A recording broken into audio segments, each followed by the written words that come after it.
Hello guys, welcome back to my channel. இன்றைக்கி நம்ம சேனலில் சைட் டிஷ் ரெசிபி பார்க்க போகிறோம். சப்பாத்திக்கு ரொம்பவே ஸ்பெஷலான ரெசிபி இது. வாங்க வீடியோக்குள்ளே போகலாம். அதுக்கு முன்னாடி நம்ம சேனலை மறக்காமல் சப்ஸ்கிரைப் பண்ணிவிடுங்க. பக்கத்தில் இருக்க பெல் ஐக்கானையும் தட்டி விட்டுருங்க.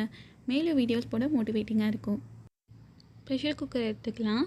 இதில் அரை கப் அளவுக்கு பச்சை பட்டாணியை ஊற வச்சுருந்தேன்.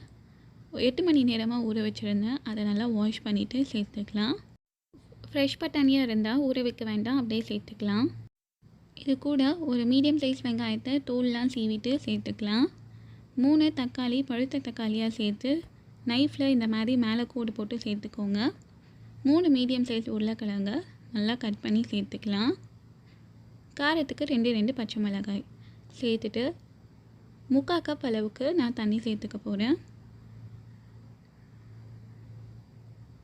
தண்ணி சேர்த்துட்டு இதுக்கு தேவையான அளவுக்கு உப்பும் சேர்த்துடலாம்.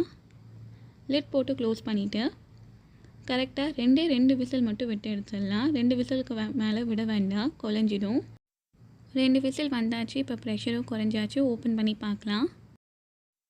வேக வச்சதை ஒரு தட்டில் மாற்றிட்டு இதெல்லாம் நல்லா ஆற வச்சிட்டக்கப்புறம் மிக்ஸி ஜாரில் சேர்த்துடலாம். இது நல்லா ஆறிடுச்சு. இந்த தக்காளியோட தோலை மட்டும் நீக்கிட்டு இது எல்லாத்தையும் மிக்ஸி ஜாரில் சேர்த்துடலாம். குவான்டிட்டி அதிகமாக இருக்கிறதுனால 2 தடவை போட்டு அரைச்சிக்க போகிறேன். ஃபஸ்ட் டைம் போட்டு இந்த அளவுக்கு அரைச்சி எடுத்துகிட்டு வந்துடலாம். நெக்ஸ்ட் டைம் போடுறப்ப இது கூட மசாலா ஆட் பண்ண போகிறோம். 1.5 ஸ்பூன் அளவுக்கு தனி மிளகாய் தூள், உங்களுக்கு காரம் இன்னும் வேணும்னா கூட சேர்த்துக்கலாம். 1/2 ஸ்பூன் அளவுக்கு மல்லித்தூள், 1/2 ஸ்பூன் அளவுக்கு கரம் மசாலா, 1/4 ஸ்பூனுக்கும் குறைவாகவே ஜீரகத்தூள் எல்லாத்தையும் சேர்த்துட்டு இந்த மாதிரி மைய பேஸ்ட்டாக அரைச்சி எடுத்துகிட்டு வந்துடலாம். இப்போ செய்ய ஆரம்பிச்சிடலாம். கேஸ் ஸ்டவ்வில் ஒரு வாணல் வச்சுக்கலாம். இதில் 1 டேபிள் ஸ்பூன் அளவுக்கு எண்ணெய், 1/2 ஸ்பூன் அளவுக்கு நெய். எண்ணெயும் நெய்யும் நல்லா சூடாயிட்டக்கப்புறம் ஒரு பிரிஞ்சி இலை, கொஞ்சமாக பட்டை, ஒரு அன்னாசி பூ,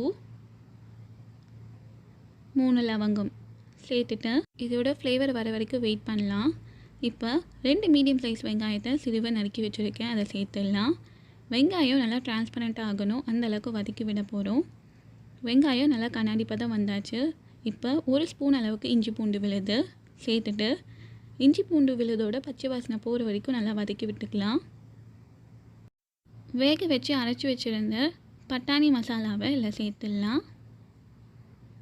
மசாலா அரைக்கிறப்பயே எல்லா மசாலாவும் சேர்த்து நம்ம அரைச்சிட்டோம். சேர்த்துட்டு இதுக்கு தேவையான அளவுக்கு தண்ணி சேர்த்துட்டு நல்லா கலந்து விடலாம். கொஞ்சம் கூட கட்டிகள் இல்லாத மாதிரி பார்த்து நல்லா கலந்து விடுங்க மெதுவாக. இப்போ இந்த கிரேவிக்கு தேவையான அளவுக்கு உப்பு சேர்த்துக்கலாம். ஆல்ரெடி வேக வைக்கும்போது உப்பு சேர்த்துருந்தோம், கொஞ்சம் பார்த்து சேர்த்துக்கோங்க. வேக வச்ச தண்ணியும் இல்லை சேர்த்துடலாம். சேர்த்துட்டு லிட் போட்டு க்ளோஸ் பண்ணிவிட்டு கரெக்டாக 10லேருந்து 15 நிமிஷம் லோ ஃப்ளேமில் விட்டுடுங்க. நான் ஒரு 12 நிமிஷம் கழித்து ஓப்பன் பண்ணி பார்த்தேன். கிரேவி நல்லா கொதித்து எண்ணெய்லாம் பிரிஞ்சு வந்திருக்கு. இந்த கிரேவி கண்டிப்பாக ட்ரை பண்ணி பாருங்கள். டேஸ்ட்டு ரொம்ப சூப்பராக இருக்கும். ட்ரை பண்ணி பார்த்துட்டு உங்கள் கமெண்ட்ஸ் சொல்லுங்கள்.